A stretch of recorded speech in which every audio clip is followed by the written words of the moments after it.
دیکھیں، ہر چیز کے لیے اصول بنائے جاتے ہیں. یہ پوری دنیا اصولوں کے ماتحت چل رہی ہے. اصولوں سے جو چیز چلتی ہے وہ بہترین انداز سے اپنی منزل تک پہنچ جاتی ہے. دیکھیں، آپ کاروبار ہی کریں لیکن اصولوں سے. تو کاروبار میں پہلا بڑا سے بڑا مضبوط اصول یہ ہے کہ یقین اللہ پر ہونا چاہیے. یقین اللہ پر ہونا چاہیے. نمبر 2 اصول یہ ہے کہ جھوٹ نہ بولا جائے، جھوٹ بالکل بھی نہ ہو. اور نمبر 3 اصول یہ ہے کہ اس میں مکمل دیانت داری ہو، امانت داری سے کرنا چاہیے. تو کاروبار ہی ایک اچھی چیز ہے، کرنا چاہیے، ایک دین کا شعبہ ہے.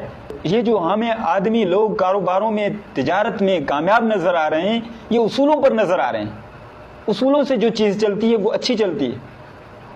آج کل تو جو ہے نا کاروبار میں زیادہ تر جھوٹ کی بھرمار ہے، دیانت داری نہیں ہے، اللہ تعالیٰ پر یقین نہیں ہے، جس کی وجہ سے بہت سے لوگ کاروبار میں فیل ہو رہے ہیں. کاروباری حضرات بہت پریشان نظر آ رہے ہیں.